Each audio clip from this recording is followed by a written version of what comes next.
What's going on, YouTubers? For ladies and gentlemen, it's the Natural Born Thriller, and welcome everyone to All Elite Wrestling Review. We're to giving you AEW Dark Elevation results. And before I do anything, I just want to double check the date. Just want to make sure, like I didn't basically make that last mistake. But yeah, it was May 3rd, 2021 for this edition, episode 8 for this edition of Dark Elevation. Tony Schiavone and Paul White are your commentators from Dave's place in Jacksonville, Florida.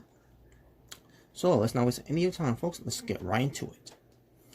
So the opening match was Miro versus Will Allday, and match itself was decent.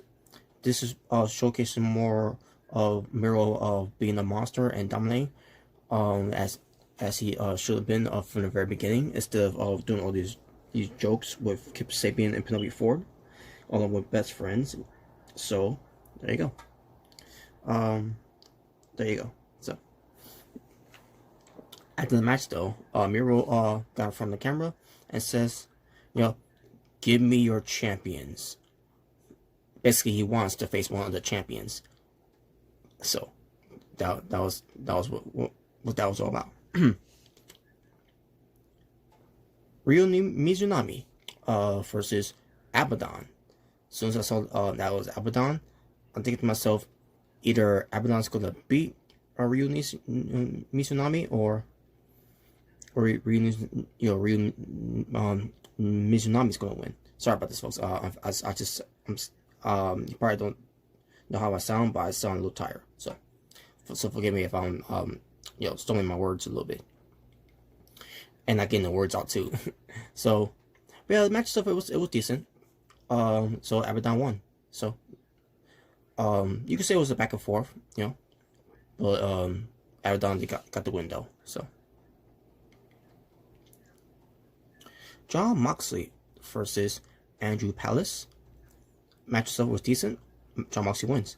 I'm about to say about the match, because John Moxley, he ain't gonna lose to no enhancement talent. So Preston Vance, 10 of the Dark Order versus D3. The match was decent. With 10 going over on D3. So yeah, it was basically like a squash, but D3 they got some little offense, but not much as that you thought of that you would. But either way, still a decent match. Orange Cassidy versus VSK. Matches was decent. Yeah, basically it was nothing but decent matches on the show here. Until we got something that ends up being more than just decent. But in the end, it was Orange Cassidy getting the win. No surprise there. So, and Bobby was being copied by Chris Statlander. So,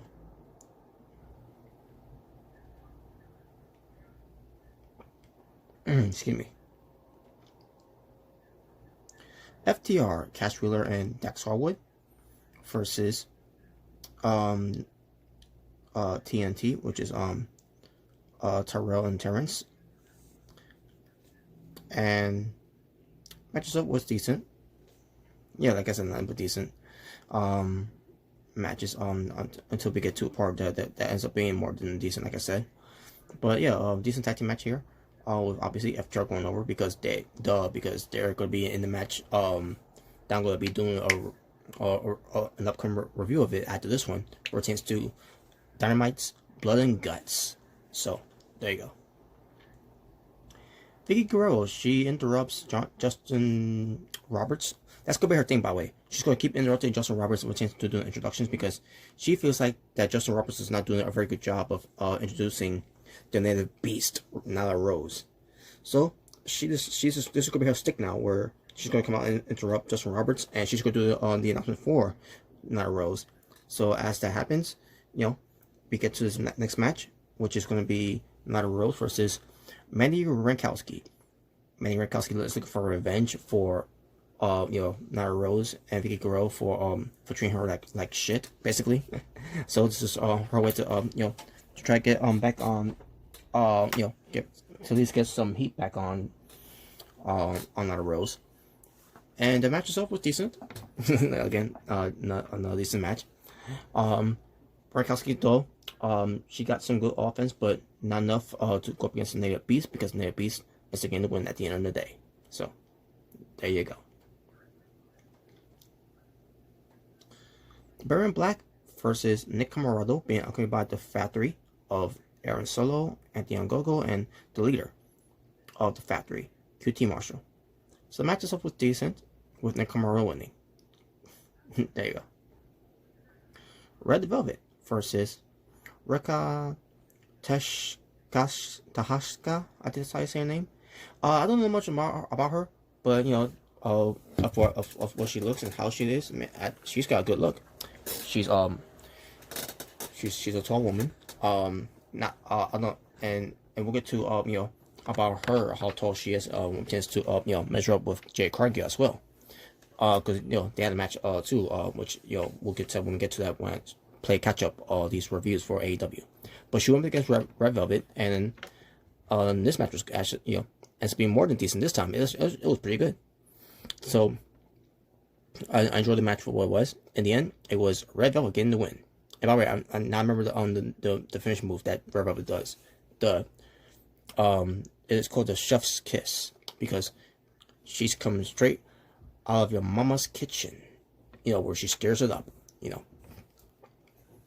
But yeah, that's a French basically it's the running kick that she does, the running single kick, kind of like the Claymore kick, and kind of like the spotlight kick, that basically rotates the spotlight kick. That's that's what it rotates to Drew McIntyre, the Claymore kick. So, but yeah, there you go. And it also rotates to Kenta.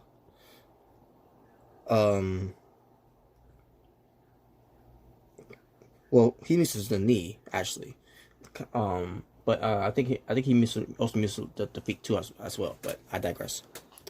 But yeah, anyways, this was a good match between Red Velvet and, again, rotates her name, Reka Tahaka. Again, hopefully I'm saying it right. If not, I apologize. But there you go. Private Party, Isaiah Cassidy and Mark Quinn, with Matt Hardy at ringside versus Duke Davis and Gannon Jones. The match I thought was decent. Yes, not Rebecca decent. With Private Party getting the win. And Matt Hardy got involved, so that's why they won. So Thunder Rosa versus Willow Nightingale. In the match I thought it was pretty damn good. Both women looked good in this match here. Obviously, because Thunder Rosa, she's always been good. But when it comes to how Willow Nightingale was, I don't remember much about her, or I'm pretty sure she's wrestled on pretty times before too. But she held her own in this match too as well. So, but obviously in the end, it was Thunder Rosa getting the win. QT Marshall was in the match, as he's being accompanied by the rest of the factory of Aaron Solo, Eddie Ngogo, and Nick Camarado, as QT Marshall goes up against Dylan McQueen. And you're asking yourself, who's Dylan McQueen? Don't ask. QT Marshall wins. So there you go. And of course he won because he's going up against Cody Rhodes on the Dynamite's Blood and Guts event. So that's why he won, and of all people they chose some guy that I'm very questionable of why he's even looking like that. If a guy with a name McQueen. Just saying. But after the match, Nick Camarado bursts in steel steps onto the ramp, and he hits the power driver onto McQueen, and there you go. Not much to say about that. Basically, it's showing that QT Marshall is dangerous, and Cody Rhodes, he's basically warning Cody Rhodes, beware, this could happen to you. So, Chaos Project, Dr. Luther and Serpentico go up against the Gun Club, Austin Gunn and Colton Gunn. In the match, I thought it was decent. And the Gun Club wins. So there you go. The Dark Order, Colt Cabana, 5, being accompanied by Stu Grayson and Evil Uno as they go up against Matt Hardy. Retains to the Matt Hardy office. The Hardy office, the Hardy family office. Excuse me. I don't understand why they can just call them the Matt Hardy brand. I don't get it. But whatever. But it's Matt Hardy and the Blade with Private Party and the Bunny at ringside. And you're probably thinking to yourself and asking yourselves, what happened with the Butcher? To be honest with you folks, I don't know what happened with the Butcher either. He's still there with the AEW though, but maybe he's injured. Maybe he can't work right now. Because he's got a nagging injury, whatever. I don't know what to tell you. Retention being interview from recently from Alexi in there. Maybe that's the explanation. Because all we've been seeing him is doing interviews, and that's basically all he's been doing. Because I'm assuming he's hurt. So, anyways, but yeah, we get this tag team match with Colt Cabana 5 versus Matt Hardy and the Blade, since the Butcher ain't there. So, match itself, it was decent. Yeah, another decent match. Of all the matches that I said was decent, there was only one match I thought was good, and that was the one with with Thunder Rosa, and also with Red Velvet going as well. So the Thunder Rosa match and the Red Velvet match was the only two matches I thought was good, and the rest of the matches were just decent. Not bad match, but just decent. And this was no different either. A lot of commotions in this match too, probably, folks. But in the end, it was the Hardy family office win match. So there you go, and that will conclude your AEW Dark Elevation episode 8 results of this all Elite Wrestling review from May 3rd, 2021. And this time I got it right, folks. So there you go. 14 matches were the total my wrestling for episode 8 of AEW Dark Elevations. And my overall rating for the show, I'm going to go with a 7.5 out of 10. And there you go, folks. And I think by the looks of it, I'm getting very close to catching up to do of everything that pertains to All Elite Wrestling for my content. So, with being said, thank you all for watching.